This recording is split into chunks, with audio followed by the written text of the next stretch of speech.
안녕하세요. 오늘은 회독 원리에 대해서 얘기해 보겠습니다. 회독에 대해서 얘기할 때 제가 먼저 강조하고 싶은 게 회독은 방법이 아니라 원리가 중요하다는 겁니다. 그러니까 우리가 어떤 성과를 낸 다른 사람의 회독법에 대해서 관심을 가질 때 그 사람이 각각의 회독에 뭘 어떻게 했는지 구체적인 방법에 관심을 갖게 되는 경우가 많습니다. 그런데 회독으로 효과를 봤다고 하는 사람들을 보면은 각 회독마다의 구체적인 방법은 모두가 다 다릅니다. 그리고 본인은 회독법이라고 얘기 안 하는데 실제로 공부한 방식을 보면은 회독의 원리를 적용한 경우도 상당히 많습니다. 그래서 회독은 구체적인 방법에 주목하실 게 아니라 그 원리를 이해하셔가지고 자기 상황에 맞게 적용하시면 됩니다. 저도 이 회독법을 영어에 적용하는 거를 여러 차례에 걸쳐서 말씀드리는데 보시면은 영상마다 조금씩 다른 방법을 알려드린다는 걸 알 수 있습니다. 제가 실제로 영어 텍스트를 공부하거나 할 때도 매번 회독을 똑같이 하는 게 아니라 조금씩 다르게 하게 됩니다. 그냥 자연스럽게 그렇게 됩니다. 그래서 회독에 대해서 좀 더 설명을 해보면은 먼저 우리가 일반적인 공부의 개념은 이런 수업, 학교 수업이나 뭐 학원 수업 이런 수업이 있고 아니면 독학을 한다고 하더라도 본 공부가 있고 그 전에 예습을 먼저 하고 이런 본 공부를 하고 그리고 그렇게 공부한 거를 복습하는 이런 구조를 일반적인 공부의 개념으로 많이들 생각하실 겁니다. 그러니까 공부한다고 하면은 기본 공부 외에도 예습, 복습을 한 세트로 보통 생각을 하고 계실 겁니다. 그런데 이렇게 공부하는 개념은 이 본 공부, 이 수업을 효과적으로 준비하고 그리고 내가 공부한 거를 그 기억을 강화시키는 복습, 그러니까 이 본 공부를 되게 강화시키려는 의도에서 이렇게 예습, 복습을 세트로 하는 거거든요. 그런데 이런 식으로 공부하는 거를 우리가 실제로 해보면은 많이들 경험하셨겠지만 이렇게 됩니다. 그러니까 이게 한 200페이지짜리 교재라고 해볼게요. 처음에 우리가 내용을 거의 몰라서 완전 하얗습니다. 그런데 이제 예습하고 본 공부하고 복습까지 해가지고 앞에 10분의 1을 아주 이렇게 꼼꼼히 봅니다. 그리고 그 다음에 두 번째 것도 꼼꼼히 봅니다. 그리고 세 번째 것도 꼼꼼히 봅니다. 그리고 네 번째, 다섯 번째까지 이렇게 꼼꼼히 봅니다. 근데 이때의 과정이 뭐냐면은 이렇게 내가 예습하고 본 공부하고 복습까지 했으니까 초반에 공부한 게 이렇게 내가 처음 복습을 끝냈을 때만큼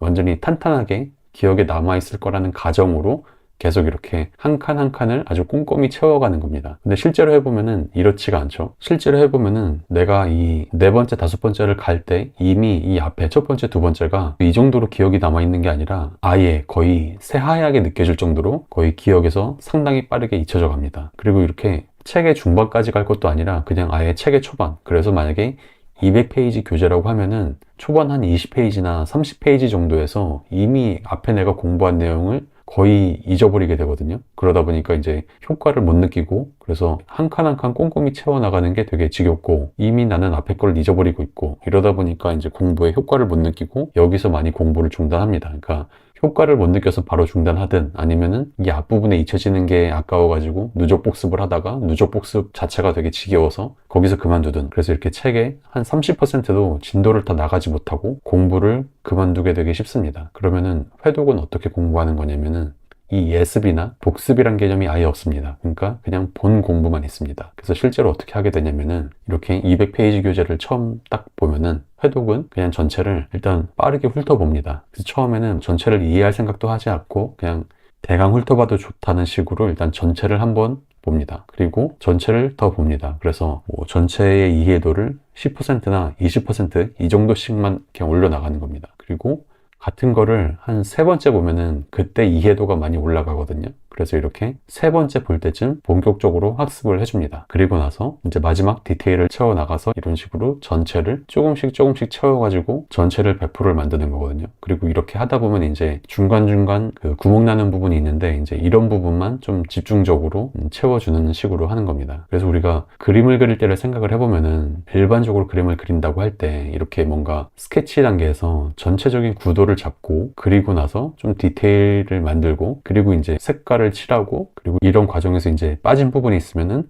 그 부분을 좀 채워나가고 이런 식으로 이제 그림을 그릴 거잖아요. 이런 식으로 그림을 그려야 된다고 생각을 하고 그런데 우리가 공부는 지금 어떻게 하고 있는 거냐면은 이런 식으로 공부를 하고 있는 거거든요. 부분을 100%씩 이제 만들어 가려고 공부를 하는 거죠. 근데 이러면은 사실 딱 이렇게만 봐도 되게 어색하고 뭔가 자연스럽지 않다고 느껴지지 않으신가요? 이게 그림을 이렇게 딱 보면은 되게 이상한데 우리가 공부를 실제로 이제 이런 식으로 하고 있는 거죠. 하나하나 100%씩 이제 채워나가려는 식으로. 그러다 보니까 뭔가 전체의 모습을 내가 보기가 힘들고, 그리고 어느 부분이 내가 지금 부족하고 어느 부분은 너무 좀 과하게 하고 있는지 이런 부분을 파악하기가 힘듭니다. 그러면은 회독의 구조를 이렇게 보면은, 그래서 회독은 먼저 전체를 파악하고 그 다음에 이제 본격적인 학습을 하고, 그리고 나서 부족한 곳이 있으면은 그 부분을 보충하고, 이런 식으로 회독이 진행이 되고요. 그리고 전체를 파악하는 단계를 한 번에서 많게는 3번까지 해주고, 그리고 내용을 본격적으로 학습하는 단계를 역시 적게는 한 번에서 많게는 3번까지 해줍니다. 그리고 부족한 곳을 보충하는 단계를 4번 정도 거쳐줍니다. 그리고 회독의 구조를 좀 더 살펴보면은 이렇게 전체를 파악하는 한 번에서 3번의 훑어보기를 합니다. 이때는 교재에 메모나 미주를 전혀 긋지 않습니다. 그리고 나서 본격적인 학습을 합니다. 역시 한 번에서 3번. 전체 정독을 2번 하고, 그리고 정독하면서 체크했던 부분을 정리해 줍니다. 그리고 나서 부족한 곳을 보충해 줍니다. 각각의 단계를 조금 더 구체적으로 살펴보면은, 전체를 파악하는 단계, 이때 이제 영어 공부랑 좀 더 연결해서 얘기를 해보면은 학습 범위 전체를 한두 번 훑어보면 되는 거거든요. 그래서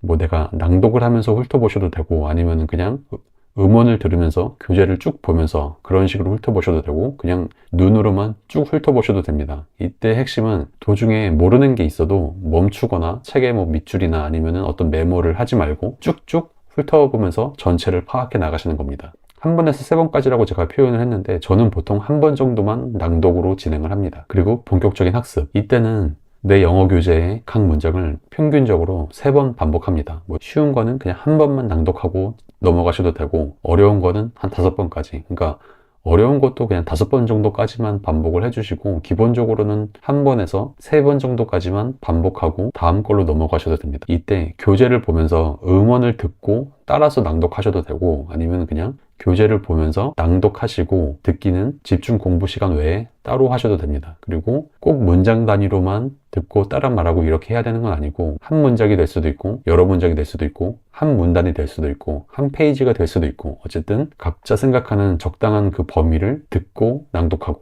아니면은 그냥 낭독하고, 이런 식으로 하면서 모르는 단어나 표현이 있으면은 연필로 밑줄 긋고 진도를 쭉쭉 나가시면 됩니다. 그 자리에서 모르는 거를 막 찾아보진 않습니다. 그런데 어떤 문장 구조가 좀 이해가 안 된다 하면은, 한번 봤을 때 문장 구조가 이해 안 되는 게 있으면은 거기서 2번 보시고 3번까지 한번 봐보세요. 근데 3번까지만 보시면 됩니다. 그래도 모르는 거는 그냥 연필로 물음표 쳐놓고 역시 진도를 쭉쭉 나갑니다. 그 구조가 왜 그런지 2단계에서 바로 찾아보진 않습니다. 그래서 이런 식으로 전체를 낭독하면서 정독해 나가는 게 이 정독의 단계이고, 그때 이제 모르는 게 있으면은 연필로 체크만 해둡니다. 그리고 이 정리 단계에서는 앞에서 연필로 체크한 부분, 밑줄 긋거나 동그라미 치거나 아니면 물음표 친 부분, 이 부분만 내용을 찾아보고 이제 이해가 된 거를 정리하는 개념으로 메모를 해둡니다. 우리가 영어 콘텐츠를 공부할 때 익혀야 될 게 크게 3가지가 있잖아요. 단어, 표현, 문장 구조, 그리고 발음. 근데 그러면 공부할 때 이 3가지를 한 번에 다 찾아봐야 되냐, 아니면은 각각 나눠서 하는 게 좋냐, 이거는 컨텐츠의 난이도나 공부하는 사람의 상황에 따라 다릅니다. 그래서 이게 전체적으로 한 번에 소화해도 될 만한 난이도다. 그러면 이거를 이 정독 한 번 할 때 다 체크하셔도 되고, 아니면은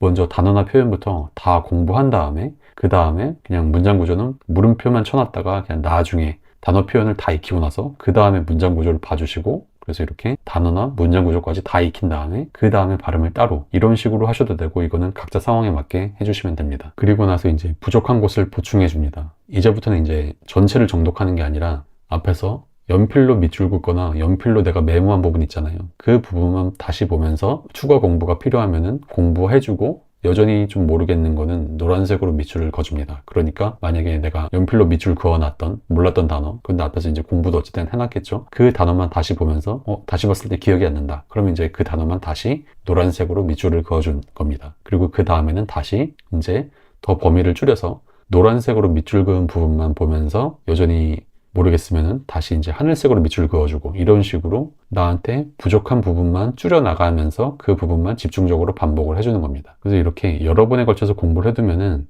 시험 전에 최종 정리할 때 한 4번 정도만 봐도 거의 시험 준비를 완벽하게 마무리할 수 있습니다. 그래서 시험 전에 복습은 보통 4번에 걸쳐서 하는데, 이때 이제 유명한 게 8421, 7421 회독법이거든요. 그러니까 이거는 그 고시나 전문직 시험을 준비하는 분들이 1년 동안 공부한 내용도 그냥 과목당 8, 4, 2, 1 그러니까 한 15일 정도면은 복습이 다 끝납니다. 왜냐면은 앞에서 여러 번에 걸쳐서 공부를 다 해놨기 때문에. 이때는 이제 전체를 복습하는 게 아니라 앞에서 내가 색깔로 표시한 부분 있잖아요. 그래서 이제 이 정도 공부했으면은 내가 어느 정도 공부하면은 얼마만큼의 양을 볼 수 있다 이런 게 어느 정도 감이 생기거든요. 그래서 내가 시험 기간까지 남은 기간 동안 볼 수 있는 거를 이제 어떤 색깔 표시한 부분부터 볼 거냐를 정해가지고 이제 보시면 됩니다. 그리고 시험이 아니라 영어로 말하고 영어로 쓰는 그런 영어 습득 목적의 공부를 하고 계신 분들은 이렇게 여러 번 공부한 다음에 추가 낭독을 수십 번 해주시면 됩니다. 근데 이게 추가 낭독이 그냥 내가 수십 번 해야지 한다고 해서 수십 번이 되는 게 아니라 하다 보면은 중간중간 되게 지겨운 포인트들이 있습니다. 그러면은 이거를 각자 좀 다양한 방식으로 이런 방식으로 해보면 어떨까 저런 방식으로 해보면 어떨까 좀 떠오르는 거를 해보면서 다양한 방식으로 수십 번의 추가 낭독을 하시면 되는데 그리고 이때 좋은 게 외우는 거를 한 번쯤 시도해 보시면 좋습니다. 근데 외우는 거를 너무 100% 암기로 목표하면은 이게 너무 지겹고 힘들거든요. 그리고 결과적으로 우리가 외우려고 하는 거지 처음부터 다 100% 외우려고 할 필요는 없습니다. 그래서 우리가 외우는 것 자체도 그냥 많이 낭독하다 보니까 결과적으로 외워지게 하면 되고 그때의 목표도 꼭 100%가 아니어도 되니까 교재 내용의 30% 아니면 50% 70% 이 정도만 외워져도 된다고 생각하시고 하시면은 좀 더 부담을 덜고 여러 번의 낭독을 하는 계기가 될 수 있습니다. 근데 이때도 한 문장이나 한 단락을 너무 막 수십 번 반복해 가면서 외우려고 하지 마시고 그냥 한 문장을 5번에서 한 10번 정도까지만 낭독해도 그 순간은 외워지거든요. 그래서 그 정도만 하면서 여러 번 반복하면서 그런 식으로 낭독 횟수를 좀 늘려가는 방법도 있습니다. 그래서 공부할 때 이런 식으로 부분을 100%씩 공부하려고 하는 게 아니라 이렇게 먼저 전체를 스케치하고 전체적인 구도를 파악한 상태에서 전체적으로 이제 완성도를 높여가는 이런 식으로 공부하는 개념을 가지고 회독을 통해서 공부하시는 거를 영어 공부에도 적용하시면 효과가 좋을 겁니다. 네, 그럼 이렇게 50시간의 영어 공부 로드맵은 마무리하도록 하겠습니다. 감사합니다.